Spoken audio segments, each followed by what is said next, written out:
On October 20th, 1944, General Douglas MacArthur steps through the surf onto the Philippine island of Leyte, with Filipino President Sergio Osmeña at his side.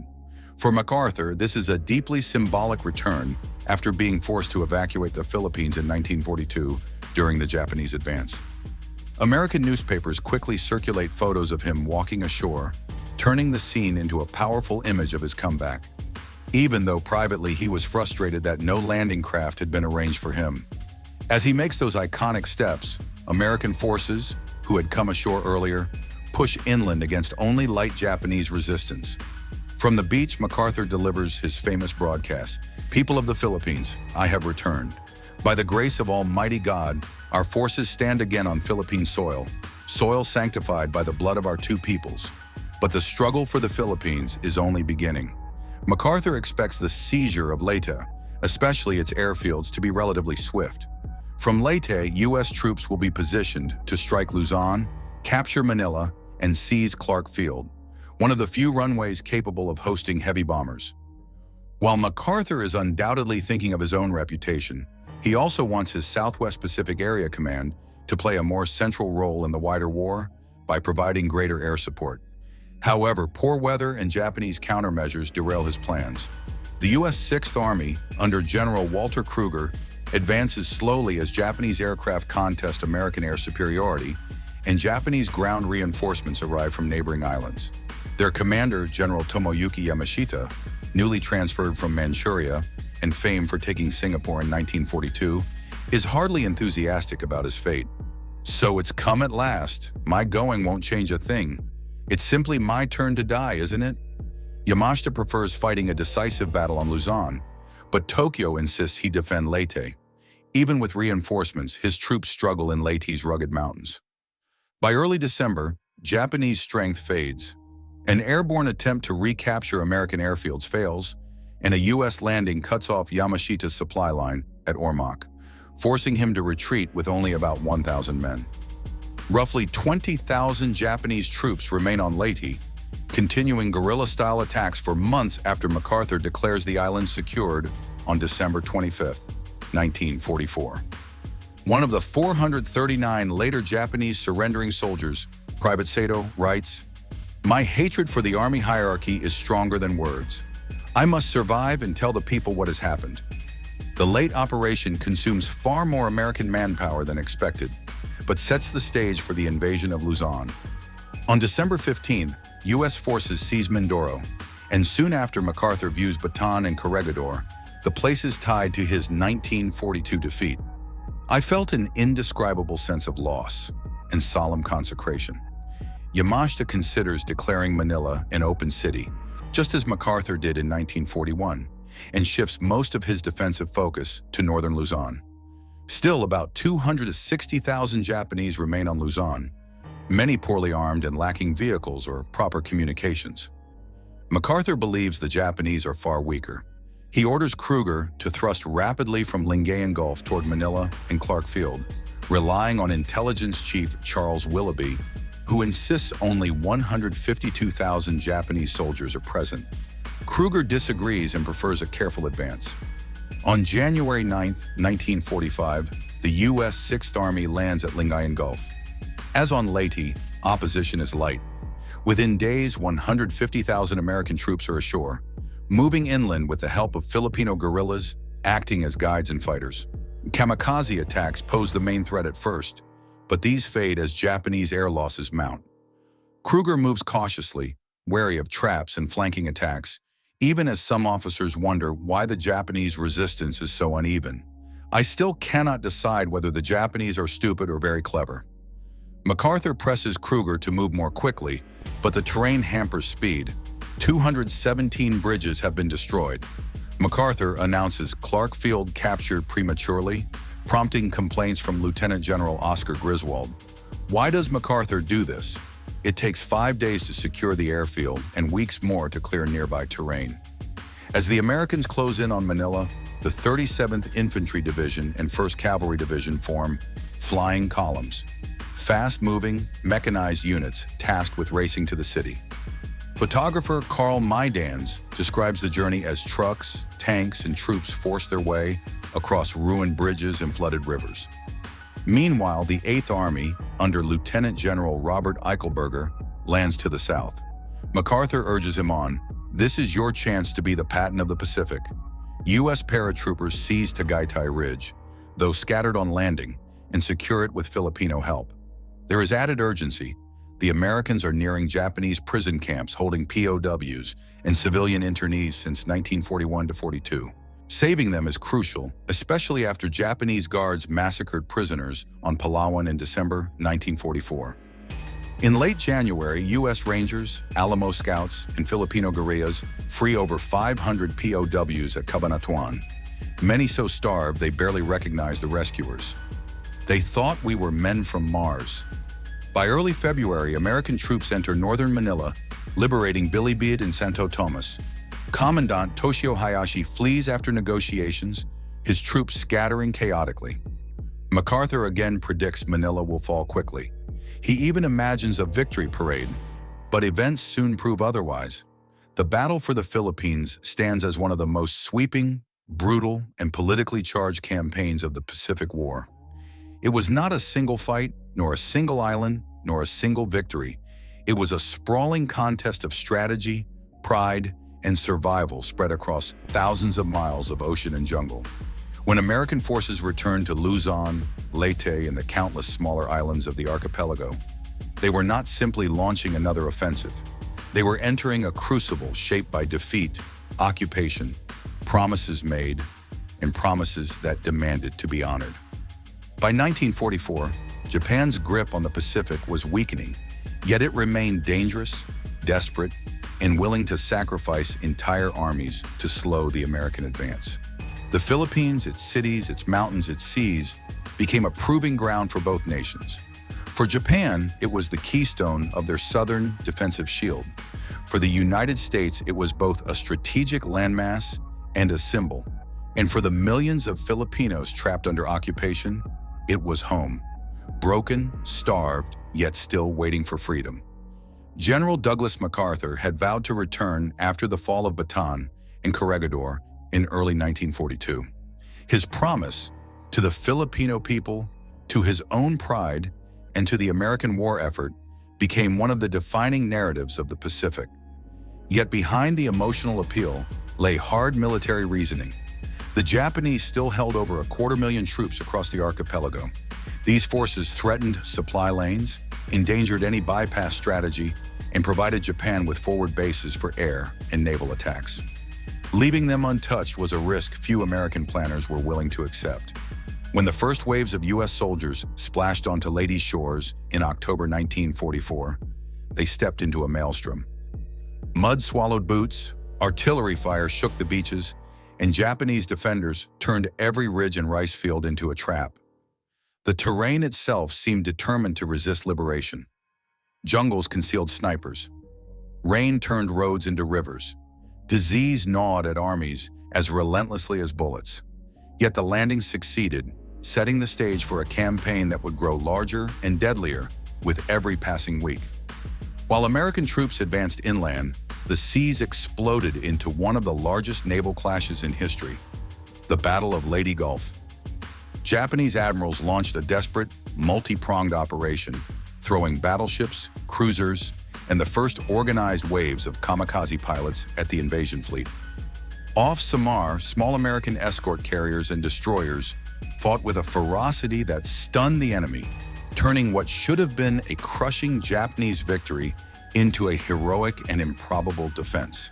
By the end, Japan's naval power was shattered beyond repair.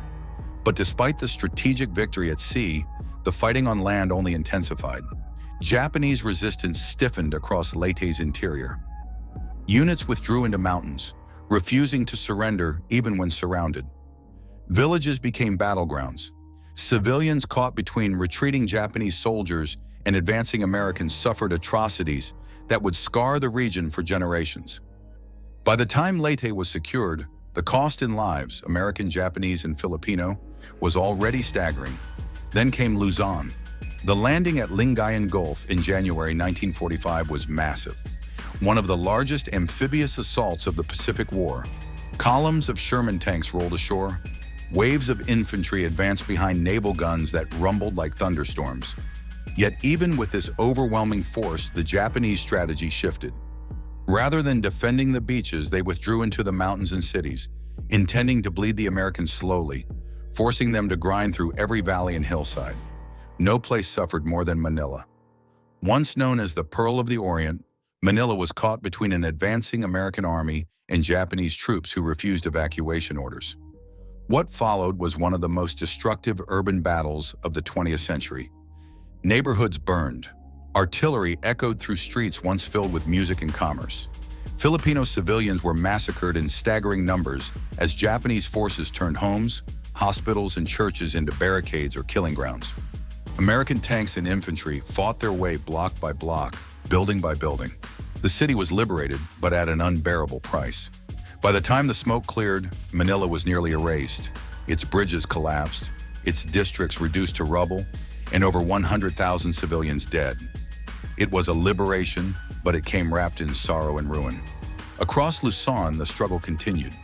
In the Cordillera and Sierra Madre Mountains, Japanese divisions dug into caves, tunnels, and hillside bunkers. They fought until their ammunition ran dry, then fought with bayonets, grenades, and desperation. Many refused surrender entirely. Starvation, disease, and attrition eventually claimed more soldiers than bullets. American and Filipino forces pushed forward relentlessly, but progress was slow, measured in yards, not miles. The campaign stretched on month after month, long after major objectives had been secured. Meanwhile, guerrilla fighters, Filipino resistance groups who had been battling the occupation for years, played a vital role. They cut Japanese supply lines, rescued civilians, guided American troops, and provided crucial intelligence.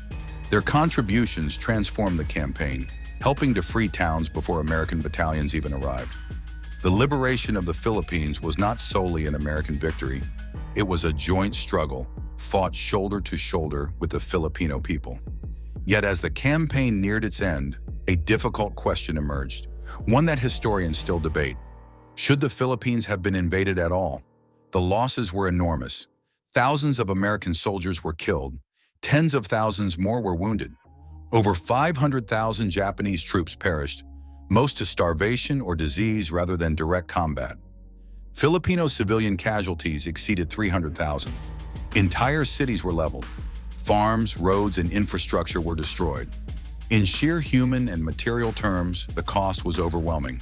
Those who criticize the operation argue that bypassing the Philippines could have spared lives and accelerated the push toward Japan. They point out that the U.S. could have seized Formosa as a forward base or moved directly toward Okinawa, shortening the war by months. With Japan's navy crippled and its air power weakening, some believe the Philippines no longer held decisive military importance. But supporters of the campaign offer a different perspective. They note that the Japanese army in the Philippines was large, entrenched, and capable of striking any American supply line that came within reach. Ignoring such a force could have jeopardized future operations. Beyond strategy, they emphasize the psychological and political weight of the commitment made to the Filipino people. Leaving them under occupation, after years of brutal repression and starvation, would have stained American credibility in Asia. For MacArthur, the choice was not only strategic, but symbolic. "I shall return" was more than a catchphrase. It had become a moral contract. And for Roosevelt, failing to fulfill that promise would have carried political consequences at home and abroad. The liberation of the Philippines was a statement to the world, to allies, and to the Filipino population that the United States kept its word. By mid-1945, the campaign had effectively ended. Organized Japanese resistance collapsed, though scattered holdouts continued fighting for months, even years. The archipelago, though devastated, was free. Rebuilding began immediately. American engineers restored ports and airfields. Filipino communities pieced their lives back together. And the strategic air bases acquired on Luzon and Leyte soon played roles in the final phases of the war against Japan. Yet the scars remained. Manila's ruins told a story of valor and tragedy. The graves of American soldiers lined fields that once grew rice. The memories of occupation, resistance, and liberation lingered in every village. The Philippines campaign had achieved its objectives, but the price, human, moral, and physical, ensured that it would remain one of the war's most controversial operations. Today, historians continue to debate its necessity. Some see it as essential, others as avoidable. But what remains indisputable is the scale of sacrifice. The campaign reshaped the Pacific theater, broke Japan's southern defenses, liberated millions, and restored the dignity of a nation that had suffered for years under the shadow of war. And through loss, courage, and devastation, the Philippines became the ground where America's early defeat was avenged, and where the final road to Japan truly began. In the end, the Philippines campaign became far more than a sequence of battles. It was a test of endurance, conviction, and the cost a nation is willing to bear for liberation. When the last echoes of gunfire faded through Luzon's mountains and the final Japanese pockets were crushed in the jungles of Mindanao, a chapter of unimaginable suffering drew to a close. But the echoes of that struggle would ring long into the future. For the Filipino people, liberation came with both joy and heartbreak. Families reunited with loved ones they feared long dead. Towns celebrated the raising of the Commonwealth flag once more. Yet everywhere, reminders of loss were impossible to ignore. Entire neighborhoods in Manila lay silent under ash and rubble. Empty chairs at dinner tables marked the absence of fathers, sons, daughters, and neighbors whose lives had been claimed by occupation, massacre, and the crossfire of liberation. The victory was real, but it was not free. For the American troops who returned home, the Philippines remained a memory carved into the soul. Veterans spoke of the unforgiving mud of Leyte, the suffocating heat of the Sierra Madre, and the devastating urban fighting that turned Manila into a graveyard of shattered stone. Many would never forget the faces of Filipino civilians who offered them food when they themselves had nothing, or the bravery of guerrilla fighters who guided them through hostile terrain. The campaign forged a bond between nations that would endure for generations, sealed not by treaties alone, but by shared sacrifice. And for Japan, the loss of the Philippines marked the collapse of its defensive perimeter, and a turning point that made defeat inevitable. Thousands of Japanese soldiers died not only in combat, but from illness, starvation, and an unyielding doctrine that demanded death over surrender. When the fighting ended, few returned home to tell their story. Their commanders had expected them to hold the archipelago at any cost, and the cost had been absolute. History continues to examine the campaign with a critical eye. Even today, scholars debate whether the decision to retake the Philippines was strategically sound or unnecessarily costly. Some argue that bypassing the islands might have accelerated the war's end, saving countless lives. Others point to the immense moral and political stakes, the promise made to the Filipino people, the danger posed by leaving a massive Japanese force in America's rear, and the symbolic weight of fulfilling MacArthur's commitment. There may never be a single answer that satisfies both the emotional and strategic dimensions of the question. But one truth stands above debate. The courage displayed across the Philippines was extraordinary. From the jungles of Leyte to the high mountains of the Cordillera, from the burning streets of Manila to the remote villages that harbored resistance fighters, acts of heroism unfolded daily. Soldiers, civilians, and guerrillas, people of different nations, cultures, and languages, found themselves united by the simple determination to survive, resist, and reclaim their land. As the war marched toward its final, devastating conclusion in the summer of 1945, the Philippines stood at a crossroads of destruction and rebirth. Reconstruction began even before the fighting had fully ended. Roads were cleared, schools reopened in makeshift buildings, communities gathered to rebuild bridges and farms. Despite everything they had lost, the Filipino people showed resilience that defied the scale of tragedy they had endured. The campaign had restored the Commonwealth and paved the way for the Philippines to regain full independence in 1946. Yet the memory of war remained a permanent part of the nation's identity, a reminder of both suffering and strength, of devastation and dignity. Today, as we look back at the Philippines campaign, we remember not only the armies and strategies, but the human spirit that endured through it all. We remember the cities that burned and the children who survived, the soldiers who never returned home, and the families who kept hope alive amid the darkest days of occupation. We remember the promises that were kept, the lives that were changed, and the price paid by millions so that freedom could rise again from the ruins. War reshapes continents, but it also reveals the character of nations. In the Philippines, that character shone through in resilience, sacrifice, and an unbreakable will to reclaim what had been taken. And when the tide of war finally receded, the island stood battered but unbowed, a testament to courage in the face of overwhelming adversity. The Philippines campaign ended with victory, but its legacy endures in the stories, scars, and memories of those who lived through it.